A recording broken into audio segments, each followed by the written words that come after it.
लेकिन हराम कारोबार की सबसे बदतरीन शक्ल जो है, जो नमाज पर बहुत असरअंदाज होती है, वो है सूद, वो है इंटरेस्ट, वो है ब्याज। अल्लाह अकबर। आज उम्मत मुस्लिमा के अंदर ब्याज बहुत बढ़ता जा रहा है, सूद बहुत बढ़ता जा रहा है। बड़ी माजरत के साथ अगर ये जुमले बर्दाश्त हो सके तो अमरोहा वालों बर्दाश्त करना। हम तो देख रहे हैं कि लोग बड़ी बड़ी दाढ़ियां रख के हर साल रमजान शरीफ में उम्रा को जाके, हर साल हज करके, सफेद कपड़े पहन के हाजी नमाजी कहलाकर चोरी चुपके सूद के धंधे करते हैं।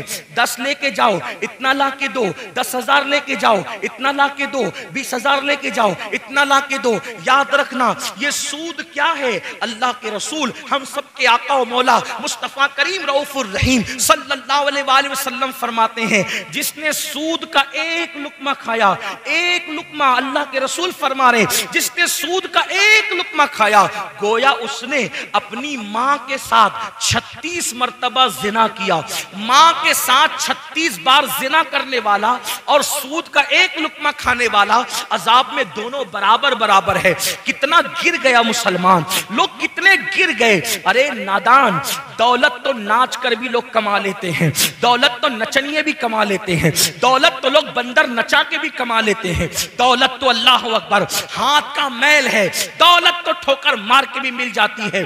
दौलत के नशे में इतने चूर हो गए कि अपने नबी का फरमान भूल गए। अल्लाह के रसूल का फरमान कितना सख्त है, और एक दो किताबों में नहीं, अक्सर किताबें आप सूद का बाब उठा के देख ले, हर मुसन्निफ ने हदीस लाई है। क्या 36 मर्तबा मां के साथ जिना करना और एक लुक्मा सूद का खाना, एक दिरहम खाना, दोनों गुनाह में बराबर बराबर। इसी पे बस नहीं, बल्कि अल्लाह के रसूल सल्लल्लाहु अलैहि वसल्लम इरशाद फरमाते हैं कि क़यामत के दिन सब अल्लाह की बारगाह में खड़े होंगे,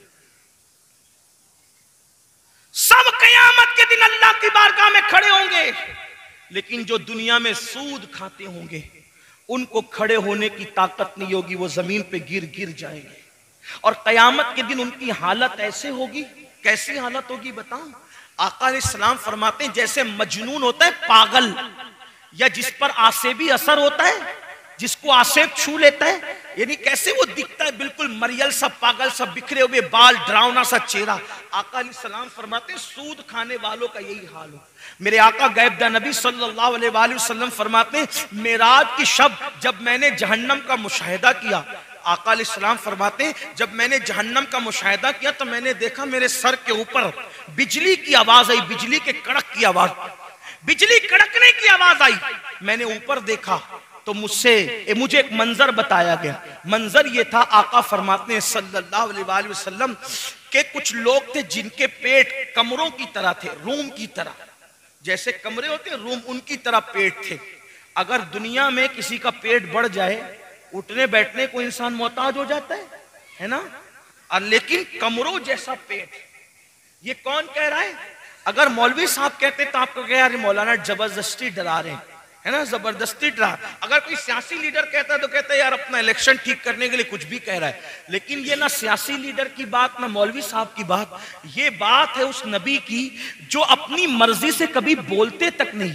कुरान कहता है वमा यंतिकु अनिल हवा इन हुआ इल्ला वह्युन यूहा, कि ये अपनी मर्जी से कभी कलाम नहीं करते, हमेशा जबान इनकी होती है, कलाम खुदावंद कुद्दूस का होता है। हुजूर ने अपनी मर्जी से कभी गुफ्तगू नहीं की। मेरे आका अल्लाह रब्बुल इज्जत की मर्जी के पाबंद है, और अल्लाह रब्बुल इज्जत जो फरमाते हैं वही गुफ्तगू करते हैं। अल्लाह अकबर। खुदा उनकी रजा चाहता है, वो खुदा की रजा चाहते हैं। अल्लाह अकबर। तो वो रसूल, सच्चे रसूल फरमाते हैं काश ये दुनिया की रंगरेलिये से बाज आ जाते, ये दुनिया के माल की मोहब्बत से बाज आ जाते। मेरे भाई, अल्लाह ने किस्मत में जितना लिखा है वो दौलत हमें मिल के रहेगी। हराम की तरफ क्यों जाते हो? हराम से तौबा करो। मेरे आका इरशाद फरमाते हैं मैंने देखा रूम की तरह, कमरों की तरह बड़े बड़े पेट है और उसके अंदर बिच्छू है, बिच्छू डंक मार रहे हैं और जहन्नम की आग है उसके अंदर, पेट के अंदर। अल्लाह अल्लाह, अगर कभी 4-6 कप चाय पी लो और पेट में जलन होने लगे तो कैसा लगता है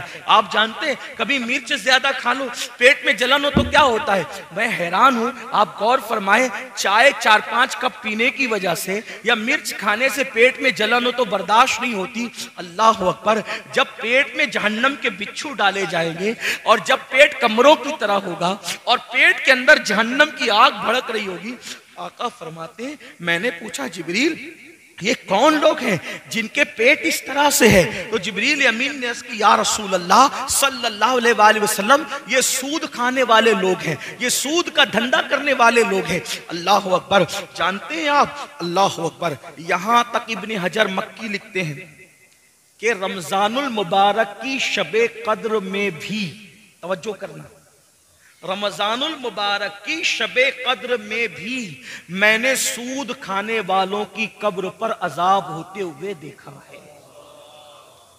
यानी शबे कद्र में जिनकी कब्रों से अजाब नहीं उठाया जाता वो सूद खाने वाले। उठा के देखो, इब्ने हजर को पढ़ो, अपने आप पे रहम करो। ये जो धंधे हराम करके दूसरों के लिए माल कमा रहे हो, दूसरों के लिए जमा रहे हो, दूसरे मौज मस्ती करेंगे, दूसरे ऐश इशरत करेंगे, लेकिन मेरे भाई तुझे अपनी कब्रों में अजाब भुगतना पड़ेगा। और सूद से मुताल्लिक आखिरी बात कह के और उसके बाद एक बात बयान करके मैं अपनी गुफ्तगू मुकम्मल करना चाहता हूं, तवज्जो से सुनना। सबसे बड़ी बात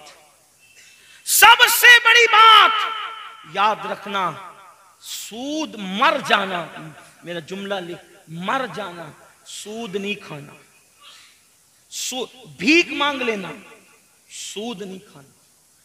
और ये भी सुने, जितना गुनाह सूद लेने वाले को है, जो लेने वाला जितना बड़ा गुनहगार है उतना देने वाला भी गुनहगार है, उतना ही लिखने वाला भी गुनहगार है, उतना ही गवाह बनने वाला भी गुनहगार है। आजकल गरीब लोग बहुत आसानी के साथ कहते हैं, हजरत बिटिया की शादी थी इसलिए मजबूरन ले लिया।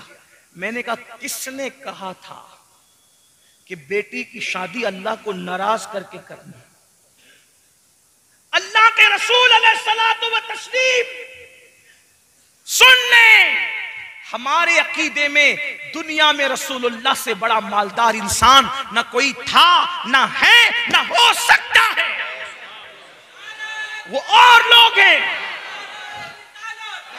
वो और लोग हैं जो नबी को गरीब, मुफलिस और कंगाल कहते हैं। वल्लाह हमारे अकीदे में नबी की शान ये है, आसमां खान, जमी खान, जमाना मेहमान, साहिबे खाना लकब किसका है? तेरा तेरा।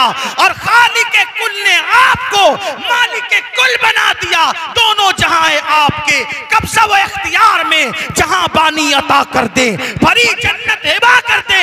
नबी मुख्तार कुल है, जिसको जो चाहे अता कर दे, जहां में उनकी चलती है वो दम में क्या से क्या कर दे, जमी को आसमां कर दे, सूरजा को सरा कर दे, हवा में उड़ने वाले यूं न इतराए निदा कर दे, वो जब चाहे जिसे चाहे उसे फरमा रवा कर दे। नारे तकबीर। जन्नत हो, जो मालिक जन्नत हो, उससे बड़ा मालदार कौन हो सकता है? सिद्दीक और फारूक जैसे जिनके गुलाम हो, उससे बड़ा मालदार कौन हो सकता है?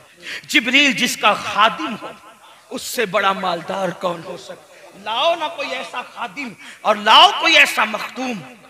जब खादिम की ये शान है कि वो सिदरतुल मुंतहा पे रहते हैं, बल्कि मेरे इमाम तो कहते हैं कि वो खादिम भी है और दरबान भी है।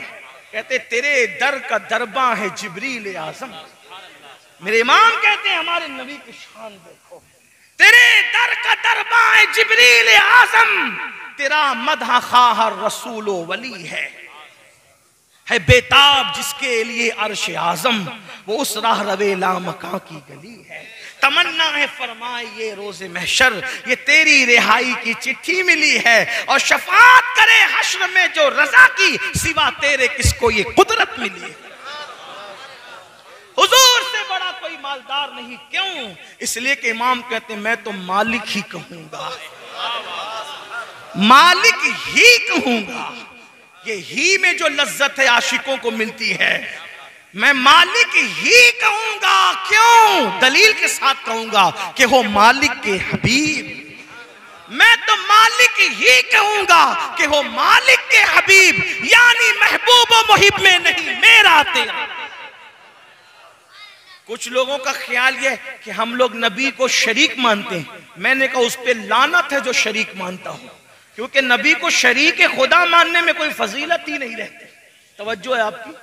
हाँ यही बात है। नहीं समझ में आती बात? शरीक मानने में नबी की कोई फजीलत नहीं रहती। हम शरीक नहीं मानते क्योंकि हम फजीलत के मुनकिर नहीं हैं, हम हबीब मानते हैं। हबीब मान, दोनों में फर्क क्या है शरीक और हबीब में? शरीक कहते हैं पार्टनर को, शरीक कहते हैं पार्टनर को, और हबीब कहते हैं डियर को। दोनों में क्या फर्क है? पार्टनर, शरीक, पार्टनर। पार्टनर से जब बात होती है तो एक एक पैसे का हिसाब होता है। सही है? ये पैसा कहां खर्चा किया, कहा वो चाय पिलाया, किसको पिलाया। और कभी कभी पार्टनरशिप टूट जाती है। पार्टनरशिप टूटती है, महबूबियत कभी खत्म नहीं होती। पार्टनरशिप में हिसाब किताब होता है। मैंने ये किया, तूने क्यों किया? 25 रुपए के भाव में बेचना था, तूने 24 में क्यों बेचा? ये सब हिसाब होता है यार। एक एक रुपये पर पार्टनरशिप में हिसाब हो रहा था, उतने में हबीब आया। कौन? बेटा। अब्बू जी आईफोन 14 आ गया है, ले लूं? कितने का है? 3 लाख का। हाँ जाओ ले लो। अरे भाई 1 रुपये पे उससे लड़ रहा था और इसको 3 लाख रुपए एक जुमले में दे दिया, तो वो कहेगा नादानो, वो शरीक था, ये हबीब है। तो जो है वो शरीक था, वो पार्टनर था, इसलिए झगड़ा हो रहा था। और ये हबीब है। क्यों? इसकी खुशी में मेरी खुशी है, इसका चेहरा मुस्कुराता है तो मेरा दिल खुश होता है। बिला तमसील, बिला तमसील, 1000 बार बिला तमसील, हम नबी को शरीक नहीं मानते क्योंकि शरीक मानने में कोई फजीलत नहीं है। हम तो महबूब और हबीब मानते हैं। क्यों? जान मैंने बनाया, टुकड़े तू करेगा, मैं पूछूंगा नहीं बनाया मैंने, तोड़ा क्यों? इसलिए कि तू शरीक नहीं है, तू हबीब है।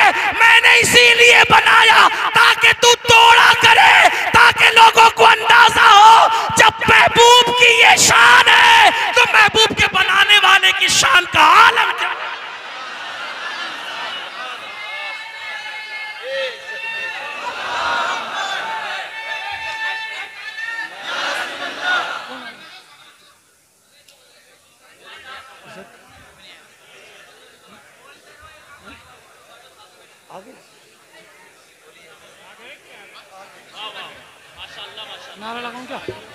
नारे तकबीर, नारे रिसालत, मसलके आला हजरत सैयद साहब किबला, शाकिर रजा नूरी साहब किबला।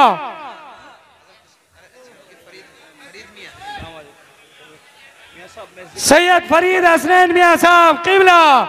नारे तकबीर, नारे रिसालत।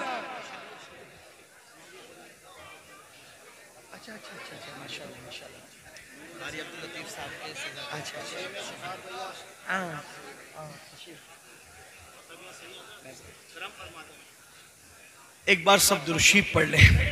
अल्लाहुम्मा सल्ली अला सय्यदिना व शफीना व मौलाना सल्लल्लाहु अलैहि वसल्लम नहनु इबादु मुहम्मदिन सल्लल्लाहु अलैहि वसल्लम। तो याद रखें, हम शरीक नहीं मानते और वो शरीक नहीं है और शरीक हो भी नहीं सकते और शरीक होने में कोई फजीलत भी नहीं है। तो अगर अल्लाह अकबर हम हबीब मानते हैं, हबीब का क्या मतलब? हबीब महबूब, सूरज मैंने डुबाया, तू इशारा करके निकाल देना। मैं ये नहीं कहूंगा कि तूने क्यों निकाला, बल्कि ये कहा जाएगा महबूब आज डुबाया इसलिए था कि तुम इशारा करके निकालोगे ताकि लोगों को पता चलेगा।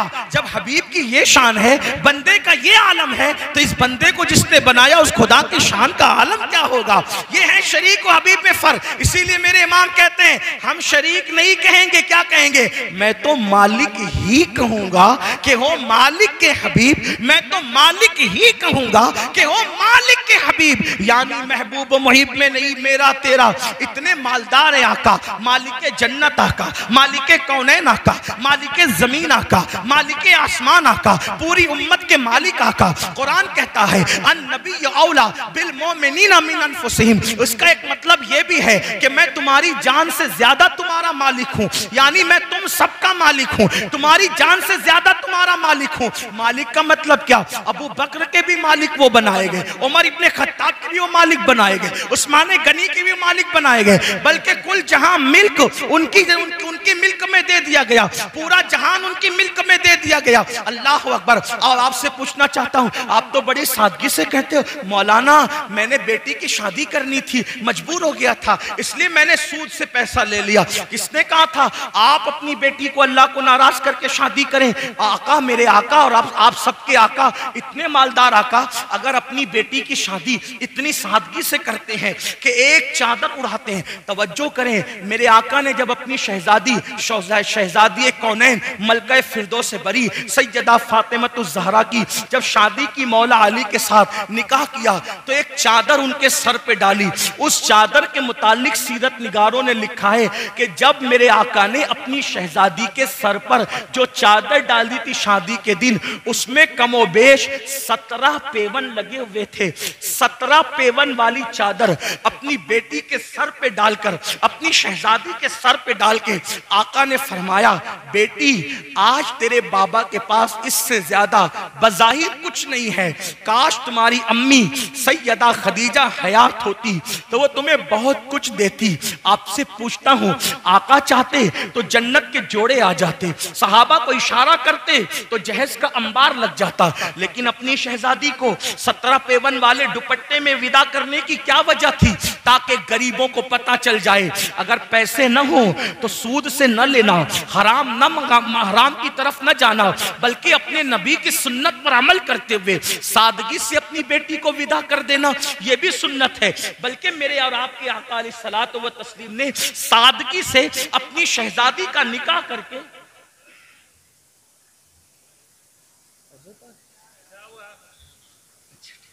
इस्तिकबाल कर,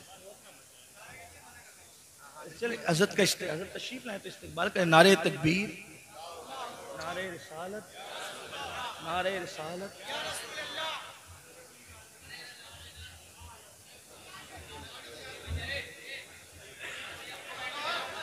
आप बैठे रहो भाई।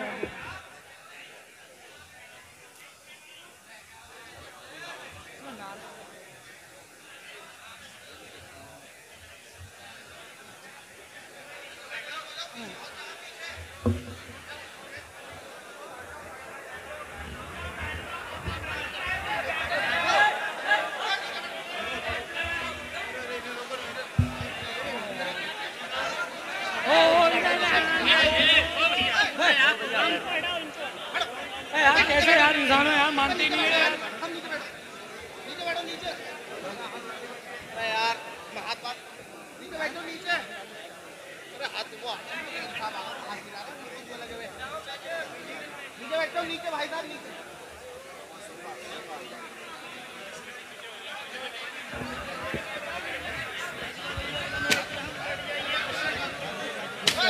हज़रात बैठ जाइए, बहुत जल्द बैठ जाइए, बड़े अदब व एहतराम के साथ बैठें, तशरीफ रखें, अपनी मातों की निगाहों से सैयद साहब का दीदार करते रहें। आप बैठ जाएं, एक मरतबा दुरूद शरीफ पढ़ लें, सब लोग बुलंद आवाज से दुरूद शरीफ पढ़ लें। अल्लाहुम्मा सल्ली अला सय्यदिना व मौलाना मुहम्मदिन मादिनिल जूदी वल करम व आलिहि व सहबिही व बारिक व सल्लिम सलातन व सलामन अलैका या जद्दल हसन वल हुसैन।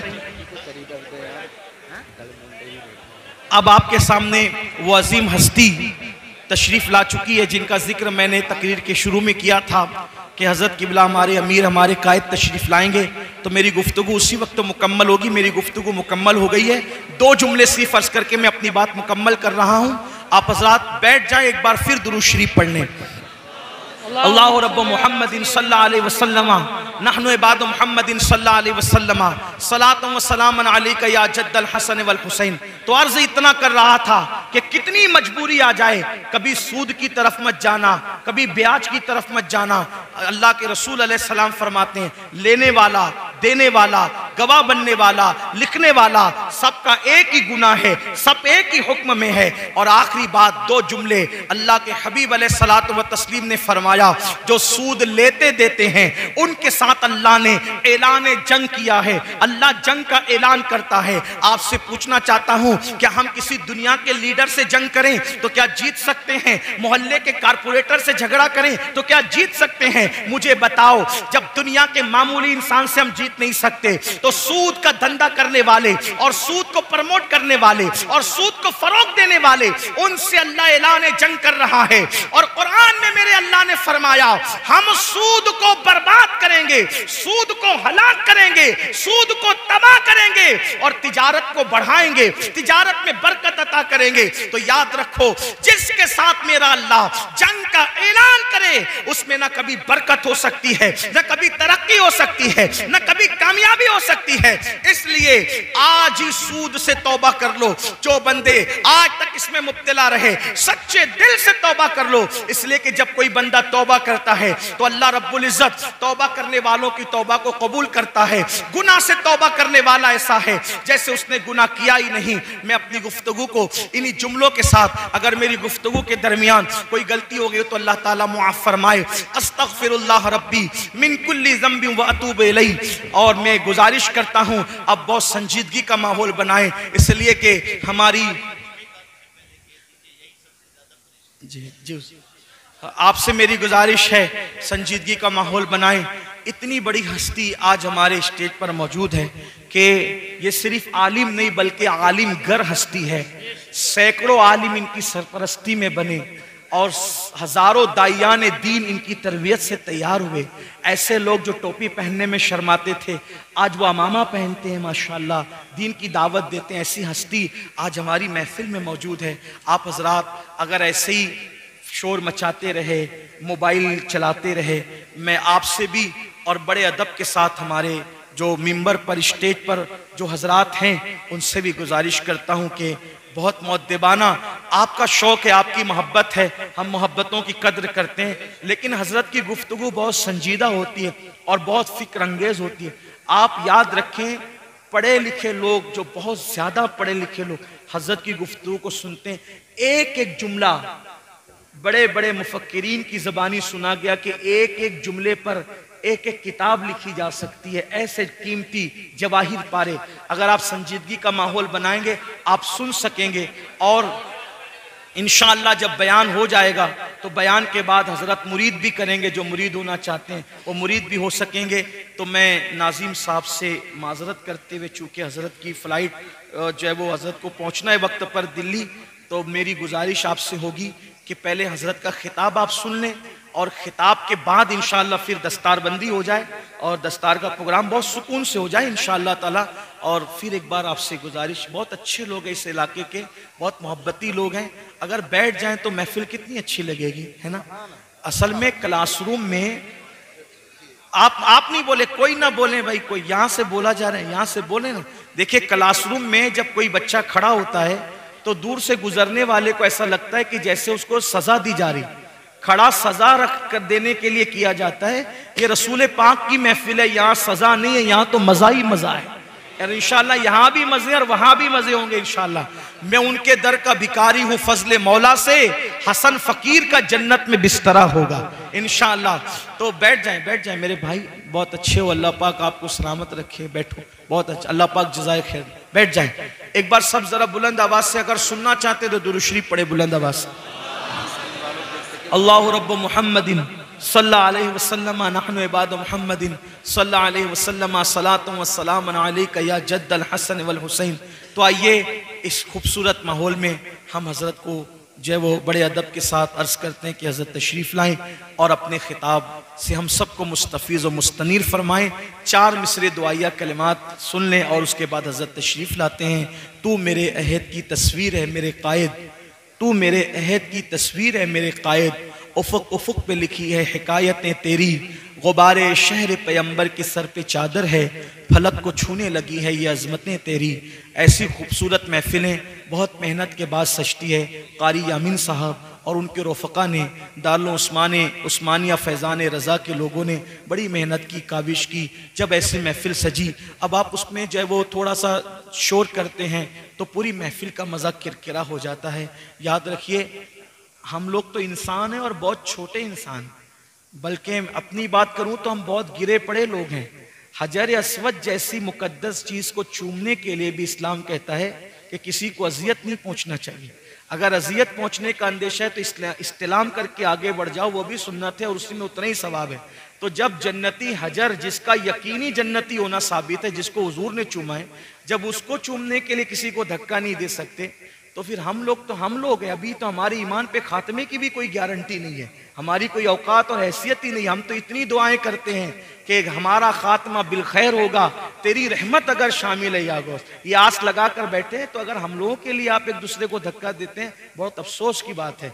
आप अपने लिए भी दुआ करो, हमारे लिए भी दुआ करो कि अल्लाह हमारा भी खात्मा ईमान पे करे, आपका भी करे। लेकिन वो तो यकीनी जन्नती चीज़ है, इसलिए थोड़ा इसका ख्याल करें, महफिल के आदाब सीखें, अपने बड़ों को नाराज़ न करें, अपने बड़ों को तकलीफ न पहुँचाएं। अहले मिंबर पूरा खचाखच मिंबर अहले मिंबर से भरा हुआ है, हम उनकी बारगाह में भी खिराज पेश करते हैं, उनके मशकूर हैं।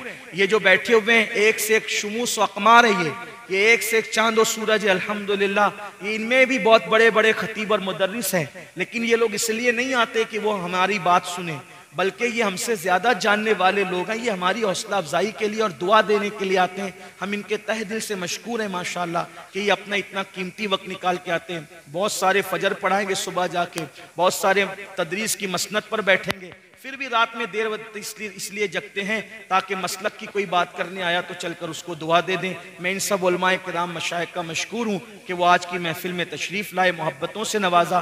लेकिन उलमा के अलावा जो लोग शामिल हो गए हैं मिंबर पर, आजकल मिंबर का तकद्दुस भी बड़ा पामाल हो रहा है।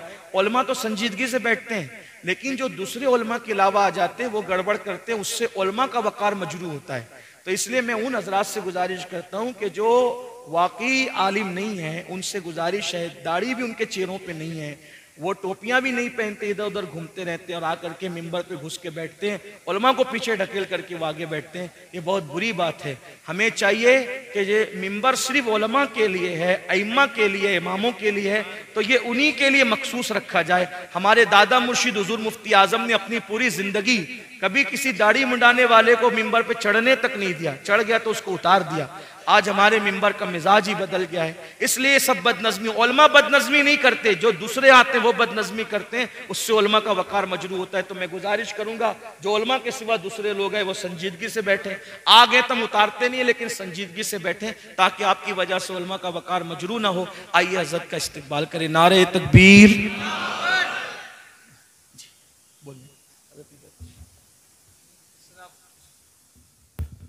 अस्सलामु अलैकुम व रहमतुल्लाहि व बरकातहू।